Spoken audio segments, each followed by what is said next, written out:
అందరికీ నమస్తే అండి. జడా శ్రవణ్ కుమార్ 2019 నుంచి ఈ రాష్ట్రంలో చాలామందికి ఆయన బాగా తెలుసు. అంతకుముందు ఆయన ఎవరికీ తెలియదు. మేబీ ఆయన న్యాయవాది కావచ్చు, ఓ పెద్ద పేరు మోసిన లాయర్ కావచ్చు, దళిత వర్గాన్ని ఉద్ధరించే పెద్ద నాయకుడు కావచ్చు. కానీ 2019కి ముందు ఆయన ఎవరికీ తెలియదు. 2019లో వైసీపీ అధికారంలోకి వచ్చిన తర్వాత ప్రభుత్వాన్ని వ్యతిరేకించడం ద్వారా, ప్రభుత్వం చేసే తప్పులను ఎత్తి చూపడం ద్వారా, లీగల్గా న్యాయపరమైన పోరాటం చేయడం ద్వారా, ప్రభుత్వం మీద మొండిగా ఫైట్ చేయడం ద్వారా, అనేక అణగారిన వర్గాలకు దళితులకు అండగా నిలవడం ద్వారా నిజంగా జడా శ్రవణ్ కుమార్ గారు రాష్ట్ర ప్రజలకు దగ్గరయ్యారు.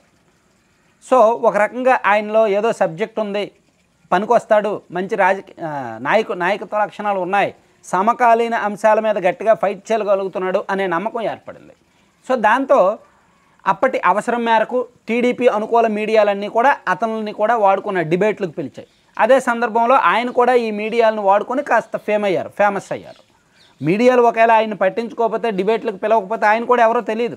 ఇప్పుడు కొలుకుపూడి శ్రీనివాస్ గారు కావచ్చు, జడా శ్రవణ్ కుమార్ లాంటి వాళ్ళు, వీళ్ళందరూ కూడా మీడియాలో డిబేట్ల ద్వారానే వాళ్ళలో ఉన్న మేధస్సు, తెలివితేటలు బయటకు వచ్చే, అలాగే ప్రభుత్వాన్ని వ్యతిరేకించడం ద్వారా విపక్షాలకు అంటే అప్పటి టీడీపీకి దగ్గరయ్యారు. అయితే అలా వచ్చిన ఫేమ్ని ఆయన మిస్యూజ్ చేసుకున్నారు. 2024 ఎన్నికల టైంకి ఆయన ఒక పార్టీ పెట్టేసి, నేను టీడీపీతో ఇన్నాళ్ళు నేను వైసీపీ మీద ఫైట్ చేశాను కదా, సో మీతో పాటు నేను కూడా ఫైట్ చేశాను, కాబట్టి నా పార్టీకి 5 సీట్లు కావాలి, ఒక్కొక్క నియోజకవర్గానికి 5 కోట్ల ఫండింగ్ కావాలని టీడీపీ దగ్గర చంద్రబాబు గారి దగ్గర బేరం పెట్టారంట. ఈ విషయం ఆయన మొన్న ఒక ఇంటర్వ్యూలో చెప్పారు. మేబీ అది నిజమా కాదా నేనైతే ధృవీకరించడం లేదు. సోషల్ మీడియాలో జరుగుతున్న ప్రచారం ప్లస్ ఆయన చేసిన ఒక ఇంటర్వ్యూలో మాట్లాడిన అంశాలు నేను చూసి ఇదేంటి నా డబ్బుల గురించి ఎంత ఓపెన్గా చెప్పేస్తున్నాడో, ఏమైనా ఎడిటెడ్ వెర్షనా ఇది అని నేను అనుకున్నా. అది ఎడిటెడా ఒరిజినల్లా అనేది చూసిన వాళ్ళు కన్ఫర్మ్ చేయండి. నేనైతే మాత్రం అది కన్ఫర్మ్ చేయదలుచుకోవాలి. ఎందుకంటే సోషల్ మీడియాలో జరుగుతున్న ప్రచారాన్ని నేను ఈ వీడియో ద్వారా చెప్దాం అనుకుంటున్నా. అది నిజమా కాదా అనేది ఎవరి కాళ్ళకు తెలుసు. అంటే ఏదైనా సరే ఆ వే తప్పు. ఆయన నిజంగా డబ్బులు అడిగాడా లేదా అనేది నేను ధృవీకరించను, కానీ ఆయన ఆలోచన తప్పు. ఆయన తప్పటడుగు వేశారు. పార్టీ పెట్టి పోటీ చేయడానికి అంటే టీడీపీతో పొత్తు పెట్టుకోవడానికి బేరం పెట్టడం ఒకటో తప్పు.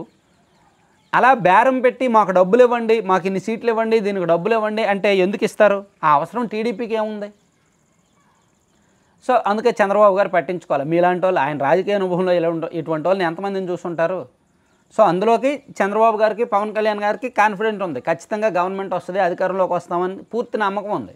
అలాంటప్పుడు వీళ్ళని పొత్తులోకి తీసుకొని వీళ్ళ పార్టీకి సపోర్ట్ చేసి వీళ్ళకి డబ్బులు ఇచ్చి ఎందుకు ఇలా ఎంకరేజ్ చేయడం అని పట్టించుకోవాలి.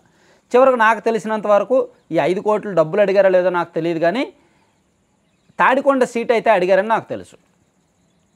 పార్టీ కూడా ఏం చెప్పిందంటే, మీరు ఇండిపెండెంట్గా పోటీ చేయండి, మీరు పార్టీ పరంగా మీ పార్టీ నుంచి పోటీ చేస్తే మీ పార్టీ సింబల్కి మా పార్టీ వాళ్ళు ఓట్లేరు, మీరు ఒక ఇండిపెండెంట్ అభ్యర్థిగా మీరు పోటీ చేయండి, మా పార్టీ ఓట్లు మీకు వచ్చేలా చేస్తాం, మీకు ఒక సీటు వదిలేస్తాం మీకోసం అని పార్టీ టీడీపీ నుంచి ఒక ప్రపోజల్ వెళ్ళిందని అప్పట్లో నేను విన్నాను, పొలిటికల్ సర్కిల్స్లో నేను విన్నాను. దానికి ఆయన ఒప్పుకోలే. లేదు నేను పార్టీ పరంగానే పోటీ చేస్తాను, మీరు సపోర్ట్ చేయాలి, ఇన్ని సీట్లు ఇవ్వాలని అడిగారు. సో దాంతో అక్కడ బేరం కుదరలేదు, అయిపోయింది. ఇప్పుడు ఆయనకి చంద్రబాబు గారి మీద కోపం ఉంది. చంద్రబాబు గారు అంటే నచ్చట్లా, కూటమి ప్రభుత్వం నచ్చట్లా. ఎందుకు నచ్చట్లా? ఆయన వ్యక్తిగత రాజకీయ అవసరాలు వీళ్ళు తీర్చలేదు కాబట్టి 2024 ఎన్నికల్లో.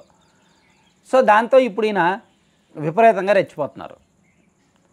టీడీపీ మీదకి, జనసేన మీదకి విపరీతంగా ఒంటికాల మీద లేస్తున్నారు. ఇలా లేవడం తప్పు కాదు, ప్రభుత్వం చేసే తప్పులను ఎత్తి చూపడం తప్పు కాదు, లోపాలను అవినీతిని బయటపెట్టడం తప్పు కాదు.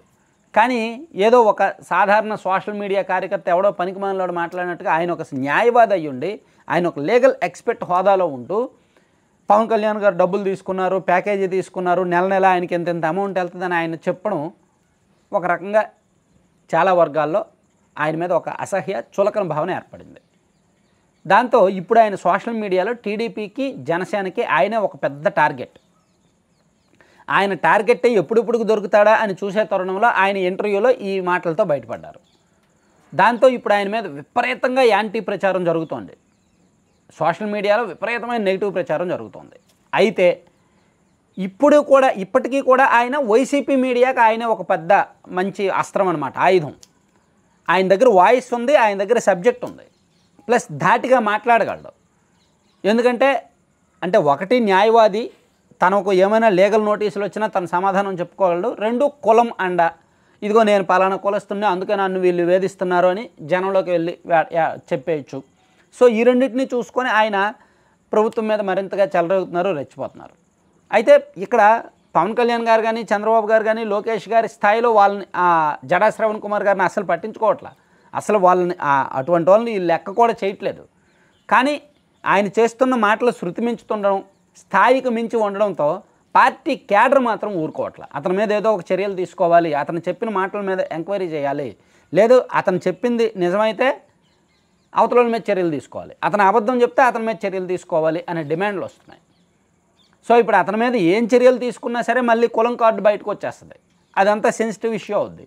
అందుకే ఈ వీళ్ళ జోలికి వెళ్ళదలుచుకోవాలి ప్రభుత్వం కూడా. కొంతమంది వ్యవహారంలో ప్రభుత్వం చూసి చూడనట్టు వెళ్తుంది. సో దాన్ని అదునుగా చూసుకొని, అలుసుగా చూసుకొని వీళ్ళు ఇంకా ఎక్కువ మాట్లాడుతున్నారేమో అనిపిస్తుంది.